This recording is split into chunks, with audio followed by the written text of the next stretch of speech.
अगर आप अपने अर्ली 20s में हो, कॉलेज में हो या ग्रेजुएट हो और सोच रहे हो कि एक दिन अपना खुद का बिजनेस स्टार्ट करना है, तो ये वीडियो आपके लिए है। मैं कोई स्टार्टअप गुरु नहीं हूं, पर मैंने 21 साल की उम्र में अपना खुद का वेंचर स्टार्ट करा बिना किसी फंडिंग, बिना किसी एमबीए, बिना किसी स्टार्टअप एक्सेलरेटर के। आज मैं 23 साल का हूं और इन 2 सालों में मैंने वो सब देखा जो सोशल मीडिया पे नहीं दिखता। फेलियर्स, सेल्फ डाउट्स, लोनलीनेस और वो फोमो जो रोज दिमाग खाता है। I've realized that एक स्टार्टअप रन करना is much more than just being a founder and it is much more than all the glory and spotlight जो आप एक्सपेक्ट करते हो। एक और चीज बताऊं जो कोई नहीं बताएगा, it doesn't actually help that you're young. Hi, I am Sparsh and I run a D2C brand called Gobio nuts. जब मैंने 21 साल की उम्र में फाइनली ये डिसाइड करा था कि मुझे अपना बिजनेस स्टार्ट करना है, एक वेंचर स्टार्ट करना है, खुद का ब्रांड लॉन्च करना है, बिना किसी फैंसी डिग्री के, बिना किसी लेजिट एक्सपीरियंस के, तो मेरे आसपास ऐसा कोई नहीं था जो मुझे डायरेक्टली गाइड कर सके। यस, मेरे पेरेंट्स थे who were luckily very supportive of my decision, but कोई ये बताने वाला नहीं था कि how will things turn out, what can I expect and so on. मैं कोई एक्सेप्शनल किड नहीं था, कोई एक्स्ट्राऑर्डिनरी स्किल्स नहीं थे, no out of the box habits, tech background से भी नहीं था,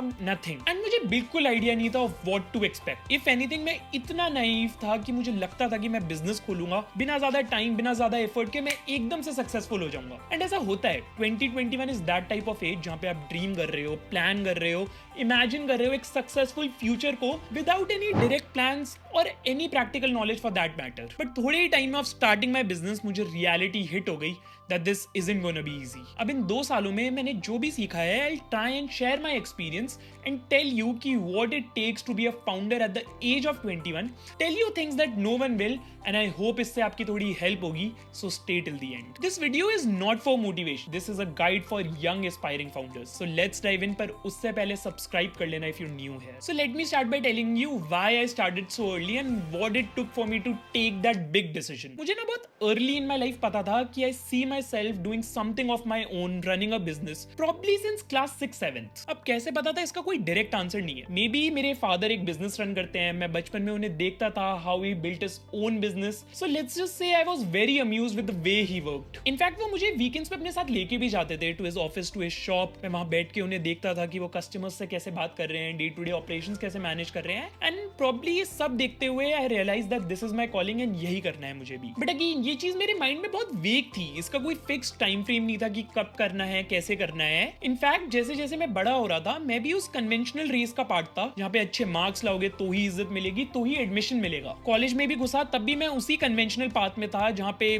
पोस्ट ग्रेजुएशन की रेस में लग गए, प्लेसमेंट्स की रेस में लग गए। सिंपल प्लान था मेरा, 3 साल की अंडर ग्रेजुएशन, 2 साल जॉब करूंगा, उसके बाद 2 साल MBA करूंगा and by the age of 24-25 मेरा लर्निंग फेज खत्म हो गया होगा एंड फिर सोचेंगे बिजनेस करना है या जॉब करना है। But I guess life doesn't always turn out the way you wanted to. College के टाइम पे मैंने काफी इंटर्नशिप्स करी, काफी फ्रीलांसिंग प्रोजेक्ट करे and I was a very active part of my college societies. इन तीनों में जगल करते हुए I realise certain things about myself. First is I loved managing teams. मुझे समझ आ गया था कि मेरी एक यूएसपी जो प्रॉब्ली शायद मैं बाकियों से बेटर कर सकता हूँ इज मैनेजिंग पीपल। देन इस पूरे प्रोसेस में इंटेंशनली और अनइंटेंशनली मेरी स्किल्स इंप्रूव होने लग गई, like selling, communication, leadership, decision making, creative thinking. Third, I wasn't able to resonate with how people used to work in jobs. मैं उन्हें देखता था that their jobs was almost a compulsion for them. They weren't enjoying it. वो लोग almost wait करते थे कि कब 6 बजेंगे और हम वापस जाएंगे. I actually got scared कि मैं भी ऐसा ना बन जाऊं. And then fourth, मेरे पास एक्चुअली एक आइडिया था जिसपे मैं साइड बाय साइड थोड़ा काम कर रहा था, not in the hope of starting something एकदम से, बट कि कभी फ्यूचर में मौका मिलेगा तो एक्सप्लोर कर लूंगा। Now as I was approaching the fag end of my college, naturally हर किसी की तरह मुझे अपने करियर को लेकर टेंशन बढ़ने लगी, मैं ज्यादा सोचने लगा। अब ये सारे पॉइंट्स मेरे माइंड में कंबाइन होने लगे and I felt that I might have it in me to give my idea a chance here. अब यहाँ पे मैं कुछ चीजें एडमिट करूंगा।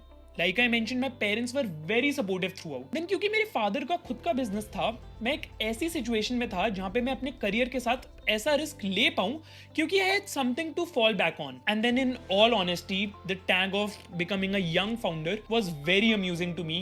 And इस वजह से मैंने ज्यादा सोचा नहीं इस बारे में। मैं ये सब एडमिट करने में हेजिटेट नहीं करता बिकॉज कोई भी रीजन हो मेरा स्टार्ट करने का, it ultimately prove to be my best decision and everything turned out fine. So yeah anyways, अब मैं आपको बताता हूँ कुछ ऐसी चीजें जो स्टार्ट करने से पहले आपको पता होनी चाहिए, जो शायद मुझे नहीं पता थी एंड मुझे अब लगता है कि कोई मुझे बता देता तो अच्छा होता। सब कुछ ऑनेस्टली बताता हूँ विदाउट शुगर कोटिंग एनीथिंग। सबसे पहले तो ये समझो कि एक स्टार्टअप स्लो ग्राइंडिंग होता है। अगर आप एक फाउंडर हो, एक बिजनेस रन कर रहे हो, तो अर्ली और इंस्टेंट सक्सेस का आपके साथ कोई लेना देना नहीं है। बहुत ज्यादा पेशेंस रखनी पड़ती है, सेम चीजें बार बार करनी पड़ती है, मोनोटोनस लाइफ जीनी होती है without any guarantee of success. And सबसे बड़ी प्रॉब्लम भी यही बनती है, स्टार्टिंग में आपको कोई विजिबल चेंज नहीं दिखेगा, कोई विजिबल सक्सेस नहीं दिखेगा, कोई आपको शाबाशी नहीं देगा, कोई नहीं बोलेगा गुड वर्क, इनफैक्ट सैलरी भी नहीं मिलेगी शायद स्टार्टिंग में। देन अनदर मेजर चीज जो मुझे तो एटलीस्ट नहीं पता था, रादर रियलाइज नहीं हुआ था before starting up, is how lonely it gets. एक बिजनेस रन करना बहुत लोनली होता है सबके लिए, बट मैं आपको अपने एक्सपीरियंस से बताता हूँ। जब आप एक फाउंडर होते हो ना, you're at the top of the funnel. आपका कोई वर्क फ्रेंड नहीं होता, specially when you are a solo founder like me. आपके या तो क्लाइंट्स होंगे, कस्टमर्स होंगे, वेंडर्स होंगे एंड फ्यूचर में एम्प्लॉयज होंगे। इनमें से कोई भी आपका फ्रेंड नहीं होगा, चाहे आप किसी से कितना भी फ्रेंडली हो जाओ, specially your employees, because they will always look up to you as their boss. अब इसके साइड बाय साइड आप देख रहे हो अपने सेम एज के लोगों को ऑफिस पार्टीज में जाते हुए, ऑफिस फ्रेंड्स बनाते हुए, ऑफिस गॉसिप्स करते हुए, अगर कोई पोस्ट ग्रेजुएशन कर रहे हैं तो वहां पे न्यू फ्रेंड्स बनाते हुए, फ्रेशर पार्टीज में जाते हुए and so on. You will not get any of this, nowhere close. इसके साथ एक चीज और होती है, is that when you are a young founder, तो आप फेलो यंग फाउंडर्स से भी बहुत कम मिलते हो, बिकॉज नेचुरली ऐसे बहुत कम लोग एग्जिस्ट करते हैं जो इतनी अर्ली एज में अपना खुद का इंडिपेंडेंट बिजनेस रन कर रहे हैं। देन इससे ही एक और बहुत बड़ी चीज होती है, सिमिलर चीज होती है, is that you start feeling FOMO. और ये सिर्फ पार्टीज और घूमने जाने का फोमो नहीं होता, सेल्फ डाउट किक इन करता है। देखो बहुत टाइम लगता है एक न्यू बिजनेस से कुछ मीनिंगफुल बनाना, कुछ ऐसा जिससे खुद को लगे, दुनिया एक्नॉलेज करने लगे कि हाँ यार कुछ कर लिया। तो इस प्रोसेस में जब सेम एज के लोग कुछ मीनिंगफुल कर रहे हैं, अच्छे कॉलेज में एडमिशन ले रहे हैं, हाई पेइंग जॉब्स कर रहे हैं और उसके साथ साथ फन भी कर रहे हैं, तो फोमो किक इन करता है। यू स्टार्ट थिंकिंग कि अगर मैं भी उसी पाथ पे चले जाता, मैंने कोई गलती कर दी क्या, अब क्विट कर दूं क्या, हर तरह का सेल्फ डाउट और फियर। एंड माइंड यू, ये सब ऐसा नहीं है कि एक फेज में फील होता है एंड फिर चला जाता है। This is like very normal, हर दूसरे दिन होता है, कॉन्स्टेंटली होता रहता है। I don't know if it ever ends, because honestly मेरे लिए तो इट हैजंट स्टॉप्ड। इस सब के बीच भी ना you have to keep showing up every day, keep going back to work, keep doing the same thing again and again and again। ये सब बता के डराना नहीं चाह रहा, ना ही ये बताना चाह रहा हूँ कि ओ मेरी लाइफ तो कितनी टफ है, नहीं ऐसा कुछ नहीं है। मैं बस वो बातें बता रहा हूँ जो मुझे किसी ने नहीं बताई थी। किसी भी फाउंडर से पूछ लेना, all of them will agree to this.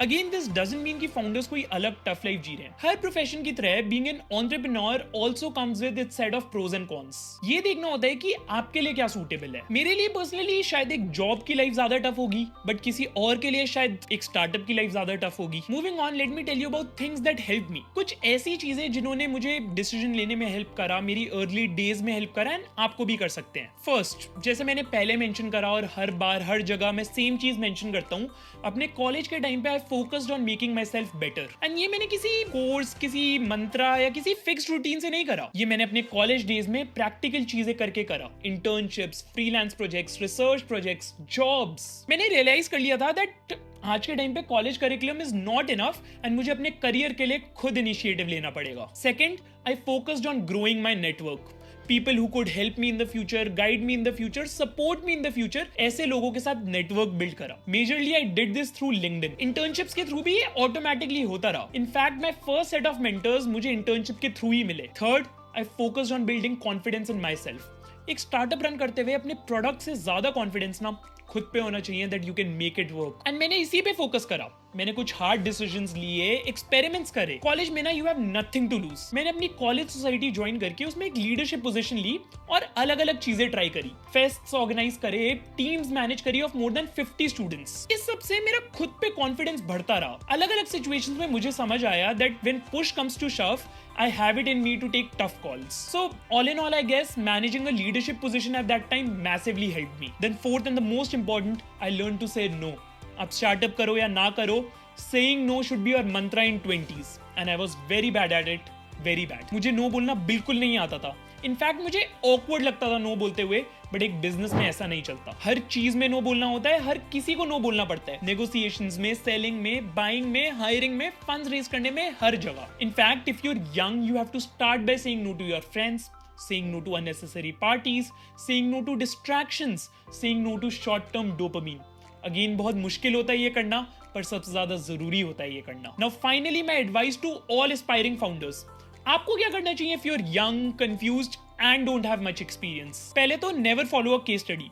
किसी को देख के कुछ मत करो कि उसने करा तो मुझे भी करना है. इंस्पिरेशन लेना अच्छी बात है, बट हर किसी की लाइफ स्टोरी अलग होती है, स्ट्रेंथ्स और वीकनेसेस अलग होते हैं. आपकी एज कुछ भी हो, पहले खुद काम करके समझो कि आपकी स्ट्रेंथ्स क्या हैं, what interests you, what keeps you going. उसके बाद एक नॉन नेगोशिएबल, ऑब्वियसली आपके पास एक बिजनेस आइडिया होना चाहिए, एक practical idea.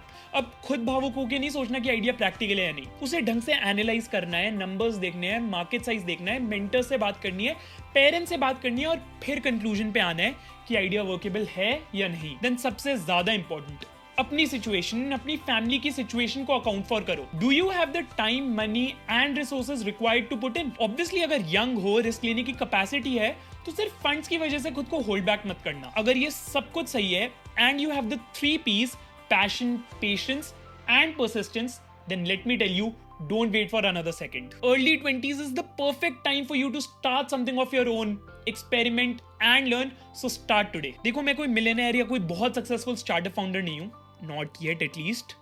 Even I have a lot to figure out, a lot to achieve in my journey. मैं बस ये चाहता हूँ कि जो चीजें मुझे नहीं पता थी, आपको तो पता हो, because starting a business is not a small decision. In fact it's one of the most important decisions you will ever take. तो उस डिसीजन की वैल्यू करो, उसे टाइम दो, ढंग से सोचो एंड देन डिसाइड करो. कुछ छूट गया हो या और कुछ जानना हो तो कमेंट्स में बता देना. दिस इज स्पर्श Goyal, not perfect, just honest. Thank you for your time and I will see you around.